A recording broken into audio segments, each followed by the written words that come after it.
Bismillahirrahmanirrahim. Assalamualaikum warahmatullahi wabarakatuh. Selamat siang, salam sejahtera, sampurasun, baraya kabar priangan semua. Kembali Anda bersama saya Muhammad Ridwan dalam tayangan podcast Kabar Priangan. Kali ini kami menyajikan informasi seputar bulan Ramadan. Sebagaimana diketahui bahwa setiap bulan Ramadan pemerintah daerah mengeluarkan surat edaran terkait dengan pedoman pelaksanaan kegiatan di bulan Ramadan dan Idul Fitri di tahun 1445 Hijriah ini. Untuk itu kami menghadirkan narasumber dari organisasi kemasyarakatan Islam terkait dengan pelaksanaan surat edaran dari pemerintah daerah tersebut. Telah hadir bersama saya Kang atau Ustadz Abu Hazmi ya. Selamat siang. Assalamualaikum Ustadz. Waalaikumsalam warahmatullahi wabarakatuh. Abu Hazmi ini sebagai Sekjen Al-Mumtaz ya, Al-Mumtaz Tasikmalaya. Bisa dijelaskan mungkin lebih dahulu Al-Mumtaz itu organisasi seperti apa? Ya, alhamdulillah. Assalamualaikum warahmatullahi wabarakatuh. Terkait Al-Mumtaz, ini merupakan forum komunikasi, forum silaturahim ormas-ormas dan aktivis Islam di Kota Tasikmalaya. Jadi memang gabungan dari komunitas dakwah, aktivis Islam dan beberapa ormas-ormas Islam. Kita bersatu bergabung untuk melaksanakan aktivitas atau kegiatan-kegiatan keislaman bersama. Ya, misalkan ada aksi-aksi amal ma'ruf nahi munkar, ada aksi solidaritas. Nah, ini kita gabungkan. Jadi wadah ya? Wadah. Ya. Semacam forum? Forum. Jadi bukan lembaga resmi ya, forum? Tapi belum resmi. Belum resmi ya? Tapi di dalamnya terdiri dari organisasi yang resmi. Nah, baik. Ya. Ini baraya kabar priangan semua, kita tahu ya, selama ini sebagaimana muncul di pemberitaan, Al-Mumtaz ini organisasi yang istiqomah ya, di dalam menjalankan amar ma'ruf nahi mungkar di Kota Tasikmalaya, menjaga ruh Kota Tasikmalaya sebagai kota santri ini. Al-Mumtaz begitu giat ya dalam menjalankan kegiatan amar ma'ruf nahi mungkar. Nah, yang saya ingin tahu, apakah Al-Mumtaz ikut mengawal surat edaran Pemkot Tasikmalaya terkait dengan pedoman pelaksanaan kegiatan di bulan Ramadan? Iya, terkait surat edaran di setiap Ramadan ya. Insya Allah kita pertama mengetahui dan kemudian ikut juga mengawal. Karena di beberapa tahun yang lalu justru kita meminta kepada Pemkot untuk segera menerbitkan. Alhamdulillah, ini setiap tahun diterbitkan surat edaran yang memang isinya sangat baik lah, sangat bagus. Pertama arahan bagaimana menghormati Ramadan dengan mendekatkan diri kepada Allah Subhanahu wa taala, melaksanakan ibadah yang wajib dan yang sunnah. Termasuk juga di situ ada larangan, misalkan larangan operasi tempat hiburan selama bulan Ramadan ya. Kemudian ada pembatasan di tempat hiburan, misalkan kafe atau restoran yang menyelenggarakan live musik itu ada larangan untuk selama bulan Ramadan. Nah, ini sebetulnya sangat bagus untuk kondusivitas di bulan Ramadan. Ada menghormati dan pelaksanaan Ramadan, insya Allah khidmat kalau memang itu dilaksanakan. Tapi secara umum memang surat edaran itu sangat membantu kepada warga kaum muslimin untuk melaksanakan Ramadan khususnya di Kota Tasikmalaya. Yang kami ingin tahu itu sejauh ini implementasinya di lapangan itu seperti apa? Apakah Al-Mumtaz juga sudah melakukan seperti tahun-tahun sebelumnya, katakanlah razia atau operasi atau semacamnya untuk meyakinkan, untuk menjamin bahwa surat edaran tersebut betul-betul dilaksanakan di masyarakat? Nah, ini mungkin masih jadi catatan ya Pak, jadi evaluasi lah terkait sosialisasi di masyarakat. Mungkin mayoritas ini masih banyak belum yang tahu, masih belum banyak yang tahu tentang adanya edaran, karena fakta di lapangan ya. Ini kami beberapa hari sudah masuk Ramadan, waktu itu hari keempat lah kalau nggak salah, itu masih ada tempat hiburan yang tidak mematuhi edaran itu. Kemudian di beberapa hari yang lalu, 10 hari Ramadan itu banyak warung yang sudah buka. Kan warung makan itu di Adaran itu harus mulai buka itu mulai jam 16. Nah kemarin itu yang jam 9, jam 10 udah ada, dan apa namanya, banyak yang makan juga di sini. Jadi temuan ya? Iya, temuan. Gitu. Nah ini permasalahannya mungkin sosialisasi atau memang kesadaran masyarakat juga berkurang ya. Gitu. Nah, terhadap temuan hal-hal yang seperti itu, apa yang dilakukan oleh Al-Mumtaz? Nah, untuk yang awal-awal itu kita masih berkoordinasi, karena sejak awal kita dengan Polres, dengan petugas di Polres sudah koordinasi, dengan Satpol PP sudah koordinasi. Kita awal sampaikan dulu data. Ini begini, disampaikan, sudah ada respon. Tapi ternyata beberapa hari kemudian itu tidak ada perubahan atau lamban lah. Tindakan dari aparat itu cenderung lamban. Sehingga rekan-rekan kami di daerah, karena insya Allah kami setiap RT itu ada istilahnya santri siaga. Jadi di Al-Mumtaz, dari beberapa ormas itu di setiap RT ini ada santri siaga, artinya orang yang bersiaga di setiap RT lah atau RW yang melaporkan ketika ada hal-hal yang dianggap munkar. Maka setelah ada laporan itu kita turun ke lapangan. Nah, kalau misalkan memungkinkan berkoordinasi, artinya kita selalu berkoordinasi, namun kadang-kadang mungkin di pihak aparat itu sibuk ya, akhirnya sering terlambat. Akhirnya kita melakukan penertiban sendiri, ya. Tapi tentunya dengan norma-norma, dengan tertib. Jadi selalu ada tindakan, gitu, reaksi lah. Nah ini Tad, yang kita ingin tahu, kalau dilihat di surat edaran nomor 400 ya kalau tidak salah, tahun 2024 itu ada beberapa sasaran yang menjadi titik perhatian pemerintah dan juga masyarakat. Di antaranya soal tadi rumah makan, ada miras, ada pornografi, pornografi juga, termasuk event ya gitu ya. Event. Nah, sejauh ini yang sudah dilakukan oleh Al-Mumtaz itu kegiatan mana yang paling banyak pelanggaran di masyarakat? Kalau yang paling sering di beberapa tahun ini ya itu miras. Miras ya? Miras. Jadi miras ini kalau di kita ada 10 kecamatan, ya, di Kota Tasikmalaya ada 10 kecamatan, maka di setiap kecamatan itu ada penjual miras, ada bandar miras, dan itu di data kami itu semua di 3 tahun ke belakang ini sudah teroperasi semua, baik dengan aparat atau atas nama masyarakat. Nah ini justru menarik, Tad. Permasalahannya ketika memang Al-Mumtaz selama ini diberitakan selalu mengadakan kegiatan-kegiatan razia, razia pekat gitu ya, tapi kemudian hal serupa terulang lagi, itu sebetulnya masalahnya di mana gitu?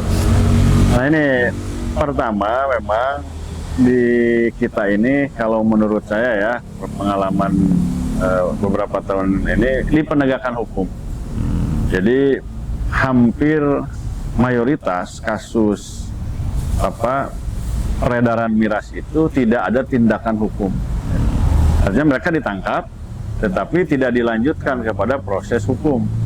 Gitu. Padahal mereka merupakan kegiatan mereka termasuk pelanggaran hukum. Jelas pelanggaran hukum kan, kalau di undang-undang kan jelas. Walaupun di piring ya. Tapi kita melihat tidak ada proses itu. Contohnya yang kasus besar itu yang gudang, penemuan miras di gudang, penemuan itu ya? 9.000 botol itu kan, itu memang ditangkap, barangnya dimusnahkan, tetapi pemiliknya itu tidak ada kabar berita diproses. Kita hanya dikabari sedang diproses, tapi sampai hari ini sudah berapa bulan tidak ada. Termasuk juga kasus-kasus serupa sebelumnya. Iya, apalagi yang besar aja nggak diproses, gitu. Apalagi yang kecil. Gitu. yang besar kecil saja tidak jelas proses hukumnya, gitu ya. Ini masalahnya gitu kan. Ini ada apa kan gitu ya. Kita kan yang kalau yang skala kecil itu yang 50 botol, 100 botol, itu ada yang sampai 20-30 kali. Paginya dirazia sama Satpol PP, sorenya dirazia sama santri, masih ada. Itu tempat yang sama. Jadi tidak ada efek jera ya? Tidak ada efek jera. Karena tidak ada proses hukum. Proses hukum. Proses hukum tidak ada, kemudian mungkin tadi itu ya terlalu ringan ya. Terlalu ringan hukumannya gitu ya. Apalagi untuk pengusaha-pengusaha besar gitu. Iya. Ya kalau dalam Islam kan jelas ya. Yang pengkonsumsi khamar saja hukumannya berat kan, dicambuk. Ya, apalagi yang mengedarkan. Nah ini kenapa tidak dilakukan pengawalan oleh Al-Mumtaz itu hingga proses hukum itu tuntas atau selesai di pengadilan? Nah kita sebetulnya koordinasi sering, meminta informasi sering lah terkait penegakan hukum itu, proses itu. Cuma nggak tahu nih dari pihak aparatnya. Ya. Ini kalau kita tanya ya selalu jawabannya sedang diproses, gitu. Tapi kita tidak melihat hasil, dari proses itu. Nah, terhadap fenomena seperti ini, jadi tidak ada proses hukum yang memadai. Lalu sebetulnya sanksi apa yang bisa dilakukan oleh masyarakat terhadap kasus tersebut agar paling tidak memiliki efek jera atau membatasi ruang gerak mereka? Nah makanya solusinya kalau menurut saya lah gitu ya, karena memang kita sudah ada dalam sistem yang seperti ini, walaupun nanti hukum ditegakkan hukumannya ringan, karena misalkan denda ya. Dendanya tidak seberapa ya? Iya, itu kan jualan sehari 2 jam juga bisa tertutup denda itu kan dari hukuman, kalaupun dihukum. Yang paling efektif itu memang harus ada pendidikan di masyarakat ya, untuk ada kesadaran menghidupkan nilai-nilai amar ma'ruf nahi munkar di setiap warga. Artinya pelaksana amar ma'ruf nahi munkar itu bukan hanya aktivis Islam, bukan hanya aktivis ormas Islam, tapi warga Kota Tasikmalaya itu harus memiliki spirit amar ma'ruf nahi munkar. Ya. Jadi siapapun yang melanggar itu hukumannya hukuman sosial gitu, ya. Gitu. Karena insya Allah kalau dengan hukuman sosial misalkan dikucilkan, diusir dari tempat itu kan mereka akan ada efek jera. Jadi membangun sensitivitas masyarakat ya terhadap setiap pelanggaran yang terjadi di lingkungan mereka gitu ya. Iya. Baik Ustadz, kita juga ingin tahu nih, kita di bulan Ramadan tinggal beberapa hari lagi menjelang Lebaran. Biasanya aktivitas kemungkaran terkait dengan miras atau sebagainya gitu ya, itu biasanya meningkat. Ini ada agenda tersendiri nggak untuk menyongsong hari Lebaran ini? Misalkan menyiapkan agenda razia secara besar-besaran, melibatkan banyak stakeholder atau barangkali ada rencana seperti itu? Ya kita sudah biasa, gerakan kita ini kan dari laporannya dari 8 warga. Nah tadi itu kita punya santri-santri itu di setiap daerah yang mereka itu melaporkan. Biasanya menjelang Ramadan ya, menjelang Lebaran ini informasi masuk itu semakin besar, semakin banyak. Itu otomatis kita harus bergerak, baik dengan aparat ataupun tidak, tergantung situasi gitu ya. Karena contoh tahun kemarin itu hampir tiap malam. Di 10 hari terakhir itu ternyata hampir tiap malam kita turun. Aparat itu pun udah kewalahan. Pelaksanaan tetap saja melibatkan aparat ya? Melibatkan. Gitu. Walaupun dalam kenyataannya mereka kadang hadir, kadang tidak. Karena berbagai situasi lah. Gitu. Kalau kita kan aktivis sukarelawan, ada 100 orang misalkan ya, yang hari ini 50 orang, yang besok 20 orang, jadi terus. Kalau seperti tahun kemarin kan seperti itu, 10 hari nggak berhenti itu memang ganti-ganti orang gitu. Karena insya Allah banyak personil. Kalau di APH kan bagian piket, mungkin piket hari ini besok harus kerja lagi, capek. Jadi tidak bisa mengimbangi gerakan lintas ya. Karena memang pelaku kemunkarannya itu lebih banyak. Lebih banyak ya. Tidak mungkin hanya bisa dilakukan oleh aparat sendiri. Iya betul. Harus melibatkan masyarakat ya. Iya, makanya memang dari pihak pemerintah, DPRD dan yang berkaitan, yang bersangkutan ya harus ada kerjasama yang serius lah. Iya. yang komprehensif dikaji gitu. Dari sisi penindakan misalkan, nah itu harus benar-benar serius gitu, dari mulai pendanaan dan sebagainya.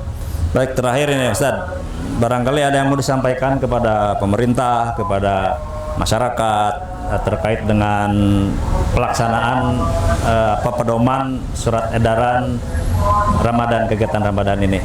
Silakan disampaikan, Tad. Ya, untuk pemerintah mungkin perlunya keseriusan. Kami mengapresiasi bahwa adanya surat edaran yang disampaikan, ya. Tapi mungkin di masyarakat surat edaran ini belum diketahui secara masif, ya, sehingga masih banyak pelanggaran-pelanggaran. Kemudian juga kepada masyarakat dan para ulama, para asatid, ya, perlunya mungkin bantuan, ya, dari para tokoh, ya, khususnya kepada kami para aktivis yang di lapangan. Ini berbagi tugas, yang diantaranya para ulama memberikan penyadaran pendidikan kepada masyarakat di Kota Tasikmalaya khususnya tentang penyadaran adanya spirit dakwah, spirit amar ma'ruf nahi munkar. Karena hari ini kita lihat, ya, di Kota Tasikmalaya ini mayoritas generasi muda itu di waktu-waktu yang baik, misalkan pada maghrib sampai isya, itu seharusnya diisi dengan hal-hal yang positif, dengan takorup. Ini justru malah banyak yang nongkrong-nongkrong. Ini kan berkaitan dengan pemikiran, pola pikir. Kalau pola pikirnya Islami, insya Allah perilakunya pun Islami. Nah, ini mungkin tugasnya para ulama, para asatid, gitu. Dan insya Allah kita mewakili ataupun membantu para ulama, para asatid yang ada di Kota Tasik ini, ya kita ada di bagian nahi munkarnya, insya Allah. Itu mungkin, Pak. Baik, Baraya Kabar Priangan semua, kalau bisa saya simpulkan barusan disampaikan terkait dengan pelaksanaan pedoman kegiatan bulan Ramadan atau surat edaran wali kota tadi terkait dengan bulan Ramadan.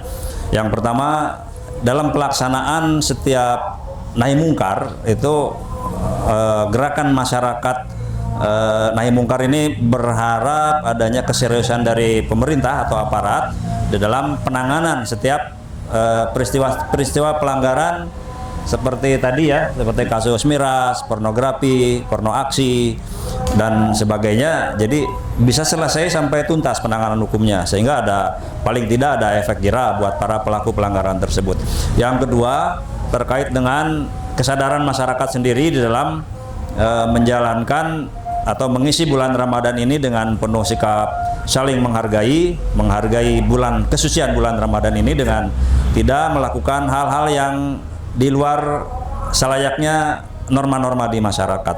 Karena tadi saya dengar juga katanya masih ada warung-warung yang buka di siang hari, masih terjadinya transaksi miras dan sebagainya, termasuk juga pornografi, porno aksi.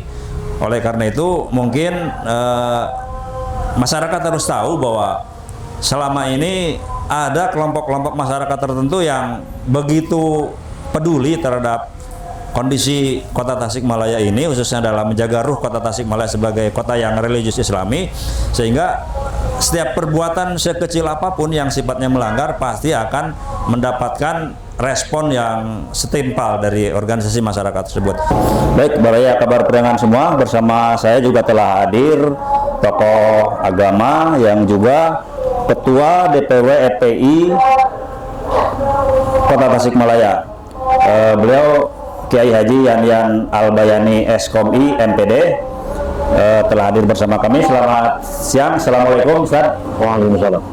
Ini perbincangan terkait dengan surat edaran wali kota dalam memandu, ya, kegiatan selama bulan Ramadan ini. Nah, Ustadz ini melihatnya seperti apa? Karena di lapangan ternyata masih ada pelanggaran-pelanggaran yang terjadi, padahal itu setiap tahun juga selalu diingatkan, ya. Setiap saat juga selalu diingatkan. Ustadz melihatnya seperti apa fenomena di Kota Tasikmalaya seperti itu? Pertama, kami para ulama tentu menyambut baik adanya surat edaran himbauan dari wali kota terkait tentang Ramadan. Namun kemudian pada tataran aplikasi di lapangan memang masih banyak kekurangan. Tentu kita para ulama, aktivis pergerakan Islam berkewajiban untuk mengingatkan segenap aparat pemerintah yang berkaitan dengan surat edaran tersebut untuk betul-betul bisa mengawal dan bisa menegakkan daripada aturan tersebut, begitu. Terhadap pelanggaran-pelanggaran atau katakanlah kemungkaran-kemungkaran, kemaksiatan yang terjadi di masyarakat, ada hal yang sudah dilakukan oleh FPI barangkali? Tentu kita beserta ormas-ormas yang lain, kita bergerak melakukan edukasi kepada masyarakat, juga melakukan investigasi dan controlling di tengah-tengah masyarakat. Sehingga ada laporan atau tidak laporan, kita secara rutin melakukan investigasi di lapangan. Begitu ada temuan, tentu kita melakukan koordinasi dengan aparat agar titik-titik kemungkaran tersebut bisa segera diberantas, diselesaikan. Gitu. Nah, kalau Ustaz sendiri melihat sikap pemerintah atau aparat ke dalam mengawal surat edaran tersebut sejauh mana? Saya kira kalau ditanya bagaimana gerak aparat di dalam mengawal edaran tersebut, saya masih kurang. Masih kurang ya? Saya anggap masih kurang. Ya, jadi jangankan tataran di lapangan melakukan pengawalan, sosialisasi edaran tersebut saja masih kurang. Ada banyak nih para lurah, para camat yang memang belum melakukan sosialisasi kepada masyarakat. Jadi kemungkinan terjadinya kemungkaran juga karena memang ketidaktahuan masyarakat sendiri. Sangat mungkin itu salah satu faktornya. Apakah karena memang surat edaran itu terlambat diterbitkan? Bisa jadi seperti itu? Kalau dikatakan terlambat bisa iya, karena memang surat edaran tersebut hanya beberapa hari sebelum Ramadan. Dan itu pun kami terus melakukan desakan kepada aparat pemerintah, dalam ini pemerintah kota, untuk segera mengeluarkan edaran tersebut. Idealnya saya kira minimal 1 bulan sebelum Ramadan edaran itu sudah muncul. Ini hanya beberapa hari saja. Makanya saya sering mengingatkan kepada pemerintah kota Tasikmalaya agar edaran tersebut jauh-jauh hari dikeluarkan, sehingga aparat birokrasi di bawah dari mulai camat, lurah sampai aparat terbawah bisa melakukan sosialisasi. Jadi ketidakberhasilan atau kurang optimalnya di tataran aplikasi di lapangan edaran ini salah satunya adalah faktor keluarnya surat edaran yang mepet beberapa hari ini sebelum Ramadan, sehingga sosialisasinya sangat kurang. Nah, ini kita juga ingin tahu nih, FPI sebagai lembaga yang istiqomah dalam melakukan amar ma'ruf nahi mungkar, sudah adakah pemetaan atau potensi-potensi kerawanan di Kota Tasikmalaya terhadap pemungkaran tadi?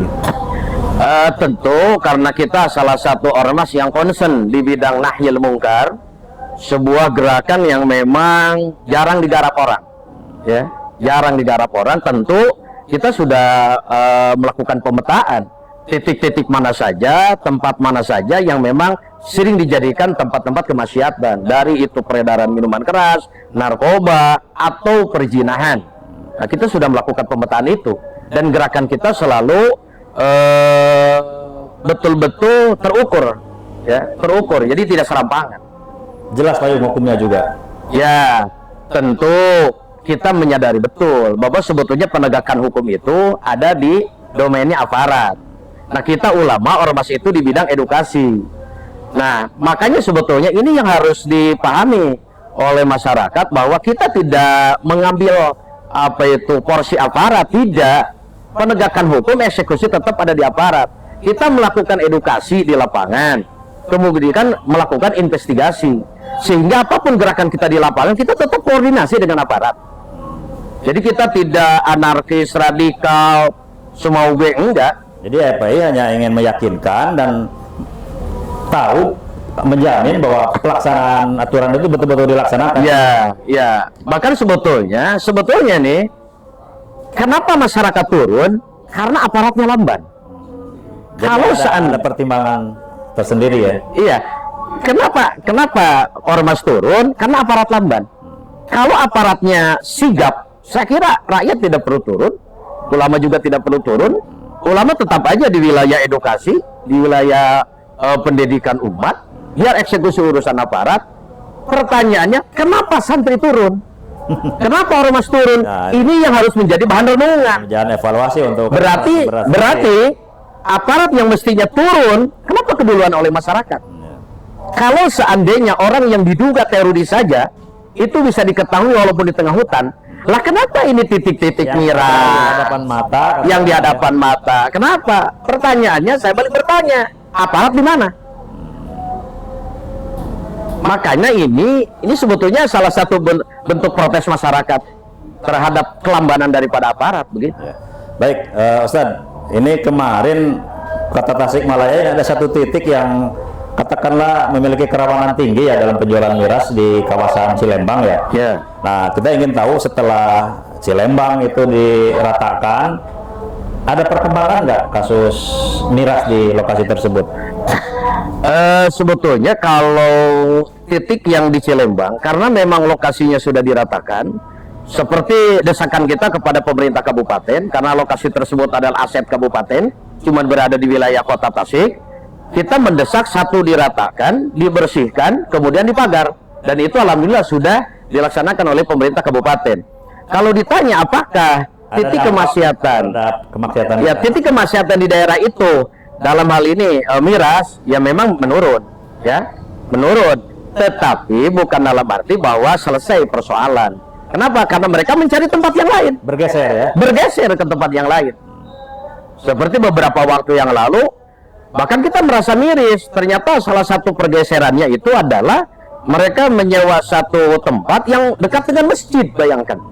Di daerah sekitar daerah Jalan Cipicung. Nah, ini kan luar biasa. Itu pasca diratakannya Cilembang. Jadi bergeser ke tempat yang malah lebih sangat ironis ya? Iya. Artinya bagi kami sebetulnya begini, bagi kami kita merasa senang, kita merasa bersyukur Cilembang sudah bisa diratakan, tapi bukan dalam arti bahwa gerakan nahi mungkar selesai, enggak. Tetap selalu mewaspadai. Tetap mewaspadai karena mereka berpindah tempat. Nah, mereka berpindah tempat, makanya kita berharap betul bahwa menghadapi pemilihan wali kota, ya, kita berharap betul mereka-mereka yang mau tandang makalangan di Kota Tasik, yang mereka memiliki concern terhadap penegakan pemberantasan daripada kemungkaran kemaksiatan di Kota Tasikmalaya. Sesuai dengan kondisi Kota Tasikmalaya sebagai santri ya. Ya. Baik, Baraya Kabar Priangan semua, senada dengan tadi disampaikan oleh Abu Hazmi, barusan Kiai Janjan juga menyampaikan bahwa organisasi kemasyarakatan Islam di Kota Tasikmalaya itu senantiasa melakukan kontrol, pengawasan, dan bahkan melakukan action di dalam melakukan pencegahan dan penindakan terhadap pelanggaran-pelanggaran atau kemungkaran yang terjadi.